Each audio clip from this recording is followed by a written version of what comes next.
তাজমহল তাজমহল ভাৰতৰ আগ্ৰাত অৱস্থিত এটা ৰাজকীয় সমাধি ক্ষেত্ৰ। মোগল সম্ৰাট শ্বাহজাহানে তেওঁৰ পত্নী আৰ্জুমান বানু বেগম, যিগৰাকী মমতাজ মহল নামেৰে পৰিচিত, তেওঁৰ স্মৃতিত চিৰযুগমীয়া কৰি ৰখাৰ উদ্দেশ্যে এই অপূৰ্ব সদ্ধতি নিৰ্মাণ কৰিছিল। সদ্ধতি নিৰ্মাণ কাৰ্য আৰম্ভ হৈছিল 1632 খ্ৰীষ্টাব্দত আৰু সম্পূৰ্ণ হৈছিল প্ৰায় 1648 খ্ৰীষ্টাব্দত। সদ্ধতিৰ নক্সা কোনে তৈয়াৰ কৰিছিল এই প্ৰশ্নৰ অনেক বিতৰ্ক থাকিলেও এইটো পৰিষ্কাৰ যে শিল্প নৈপুণ্যতা সম্পন্ন এজন নক্সাকাৰক আৰু কাৰিকৰে সদ্ধতি নিৰ্মাণ কৰিছিল, যিসকল উস্তাদ আহমেদ লাহোৰীৰ লগত আছিল, যিজন তাজমহলৰ মূল নক্সাকাৰক হোৱাৰ দাবীদাৰ। তাজমহলক তাজ নামেৰেও জনাজাত।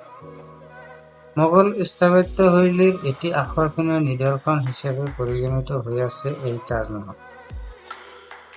ইয়াৰ নিৰ্মাণশৈলীত পাৰস্য, তুৰস্ক, ভাৰতীয় আৰু ইছলামী স্থাপত্য শিল্পৰ সংমিশ্ৰণ ঘটাই নিৰ্মাণ কৰা হৈছিল। যদিও কেৱল মাৰ্বলেৰে গম্বুজাকৃতি ৰাজকীয় সমাধিটো বেছি সমাদৃত, তাজমহলৰ প্ৰকৃততে সামগ্ৰিক এক জটিল অখণ্ড স্থাপত্য। এইটো 1983 চনত ইউনেস্কো বিশ্ব ঐতিহ্যবাহী স্থান হিচাপে তালিকাভুক্ত কৰা হৈছিল। তেতিয়া কোৱা হৈছিল universally admired masterpiece of the world heritage. 1631 খ্ৰীষ্টাব্দত মোগল সাম্ৰাজ্যৰ সমৃদ্ধশালী সম্ৰাট শ্বাহজাহানে তেওঁৰ দ্বিতীয় পত্নী মমতাজ মহলৰ মৃত্যুত গভীৰভাৱে শোকাহত হৈ পৰে। মমতাজ মহলে তেতিয়া তেওঁৰ চতুৰ্দশ কন্যা সন্তান গৌহৰ বেগমক জন্ম দিয়ে আৰু মৃত্যুবৰণ কৰে। তাজমহলৰ নিৰ্মাণ কাম মমতাজৰ মৃত্যুৰ পাছতেই আৰম্ভ কৰা হৈছিল। মূল সমাধিটো 1648 খ্ৰীষ্টাব্দত সম্পূৰ্ণ হয় আৰু ইয়াৰ চৌপাশৰ মহল আৰু বাগান 5 বছৰ পাছত তৈয়াৰ কৰা হৈছিল। 1663 খ্ৰীষ্টাব্দত আগ্ৰা ভ্ৰমণ কৰা ফৰাচী পৰ্যটক বেৰনিয়াৰে তেওঁৰ চিঠিত লিখিছিল যে দুটা বিস্ময়কৰ সমাধিৰ বিৱৰণ দি মই চিঠিখন শেষ কৰিম, যিটোৱে আগ্ৰাক দিল্লীতকৈ শ্ৰেষ্ঠ কৰিছে।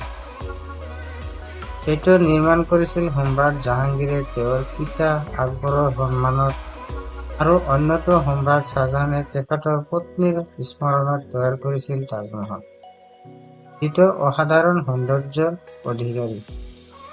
স্বামী তেওঁৰ পত্নীৰ শকত ইমানেই প্ৰিয়মান যে পত্নীয়ে জীৱনকালত যেনেদৰে তেওঁৰ লগত আছিল, মৰণৰ পাছতো তেওঁ পত্নীৰ কবৰৰ ওচৰতে থাকিল। বন্ধু-বান্ধৱীসকল, এয়া আছিল তাজমহল সম্পৰ্কে কিছুমান অজানা তথ্য।